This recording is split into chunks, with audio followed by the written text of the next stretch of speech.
You're watching the 10 o'clock news. The United Bodegas of America is calling attention to the dangers bodega workers face, particularly during the holiday season. That's why the organization held a mass today to encourage store owners to protect themselves. Fox 5's Meredith Gorman brings us the story.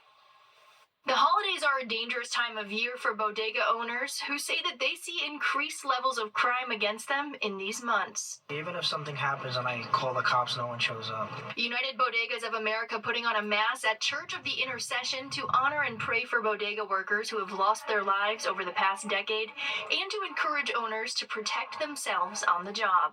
We're here because while most people are celebrating a holiday, we are celebrating a holiday of danger. We have been under siege for quite some time, and we know now during the Christmas holiday season, more armed robbers are going to go out there and rob us. Bodega owners telling me that the risk of crime and risks of protecting yourself have gotten to the point that some workers have gotten increasingly fearful of going to work, including one bodega employee who spoke to me off camera. So I had a lot of people quit. Yeah, people would come work for a week, couple of days, and they see how the neighborhood is and how things are, and they just quit. They would not show up. Sometimes they ask for those specific days that they know that they feel like this day is like the more dangerous one, and sometimes they not even want to go to work. The United Bodegas of America encouraging police precincts to increase their patrols so that criminals see the police presence before they decide to commit a crime. They also called for district attorneys to enforce punishment on those who do commit the crimes. A tough time of year for many people around the holidays, but bodega owners doing what they can to get help and protect their own. Reporting from Harlem, Meredith Gorman, Fox 5 News. One of the most famous streets in the city and in the world turns 200. And of course, Fifth Avenue knows how to celebrate in style.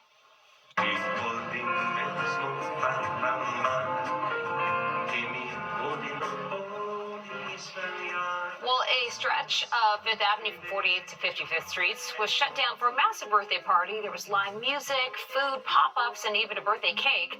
The Fifth Avenue Association says today was just the start of the festivities. They are planning a year-long celebration called You've Arrived on Fifth, 200 Years of Icons and Dreams. And it's a good thing they did it today and not tomorrow, according to Audrey Puente. She's got our forecast. It's a little wet. Yeah, it's going to be definitely wetter tomorrow, but today's temperatures were pretty nice across the tri-state area. We had 55 degrees in Central Park, and that was at about 1:30 earlier this afternoon. That's above average for this time of year, and we're going to stay above average, it looks like, for the next several days. Tonight, it'll have clear skies. It'll be a little bit cool, and tomorrow we will have rain returning to the region, so that's going to give us a wet start to the week. It's going to stay above average right through the middle part of the week. We'll have another threat of rain by Wednesday, and then it turns much colder, and we'll have those winter-like temperatures back in here by Thursday and Friday. Right now, we're sitting in the 40s in most spots. It's 45 in White Plains, 49 now in Central Park, 46 in Poughkeepsie. We've dropped into the 30s, though, in Sussex and Monticello and out towards Scranton, too. But all of these temperatures are milder than they were at this time last night. Our winds were pretty blustery earlier today, but now they're light, and they should stay that way for the rest of the evening. Not much is happening on the radar just yet. We're going to have mostly clear skies, and we'll stay dry for the rest of the evening. In fact, most of the Northeast is pretty quiet tonight. We are watching, though, two elements. One is a swath of rain that's bringing flooding conditions over towards the Mid-Tennessee Valley right now. It's going to combine with this area of low pressure that's diving down from Canada, igniting snow showers across the western Great Lakes. This will move into our direction here by tomorrow, and we'll have rain overspread the tri-state area, probably in the late morning hours closer to lunchtime. Here's what plays out in our future cast. We have mostly clear skies tonight. Catch that sun early if you want to see it, because the clouds will quickly invade our skies tomorrow morning. We'll have rain pushing in here from west to east, probably after about 10 or 11 a.m., and it will be a rain event for the tri-state area. The colder temperatures are up to the north, and that's where they'll see some snow or a little bit of a rain-snow mix. Will be mainly rain, and everything exits by the evening commute tomorrow. The clouds remain, though, as we go into Tuesday, and we could get a couple of passing showers in the afternoon, but then another swath of rain begins to invade the region Tuesday night, and this is the leading edge of another system. It's an area of low pressure that's going to intensify offshore, and that's going to bring us a very healthy dose of rain on Wednesday. In fact, that rain could be heavy at times, and there will likely likely be snow well north and west of the city. 37 degrees is what we're dropping to in Central Park tonight with clear skies with light winds. And tomorrow we go up to 50 degrees. But again, have your umbrella handy. It'll be a quick moving system. It'll be in and out of here by late morning into the late afternoon. And then we'll be dry for tomorrow night. We stay dry mainly on Tuesday, just a couple of showers here and there. The high will be 56 degrees. We're going to 60 on Wednesday, but that's when we'll have the soaking rain coming in. Everything clears out for Thursday behind a cold front that'll push through, and that front will usher in much colder temperatures by the end of the week. Highs will be back into the upper 30s by then, but we'll have plenty of sunshine as we go into the end of the week. Bianca and Arthur, over to you. Thanks so much, Audrey. Coming up next, what to expect in the week ahead, including a big update that just came in on the Juan Soto sweepstakes. And here's a hint, he's staying in New York. But what team was he playing for? Stay to find out.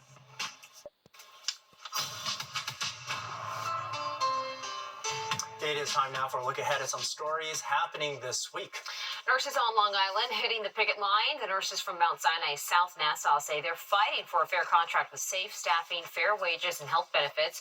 They're going to be picketing in Oceanside around noon tomorrow.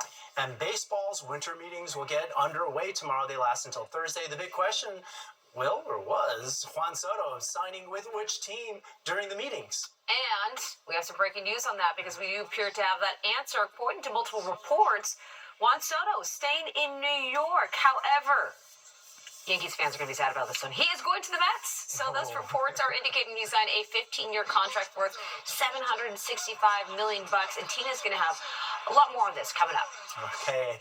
Meanwhile, the only person that might not be that much money to is Taylor Swift, taking her final bow tonight in Vancouver, Canada. Yeah, the megastar is playing the last show of her massive Eras tour. The city actually rolling out the welcome mat, creating a Swift Cover.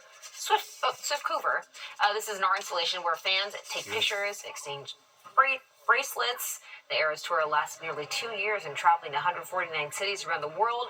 Experts say it was seen by more than 10 million fans, and the money pulled in $2 billion. Take that, Juan Soto. Okay, we're going to be right back, but first, let's take a look at what we need to know about tomorrow's commute.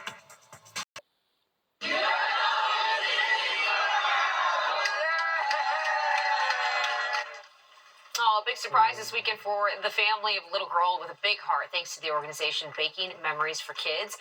Addison Rose and her family from Long Island went to the most magical place on earth. Hundreds of volunteers in Rockland County have been baking cookies and raising enough money just to send Addison and her family on a dream trip, and they finally got to surprise her with a trip to Walt Disney World.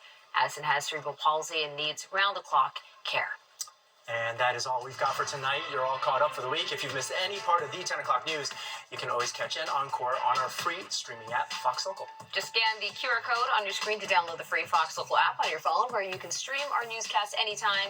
And don't go away, because Sports Extra with Tina Cervasio. We're talking Juan Soto. She's breaking it down for us, starting right now.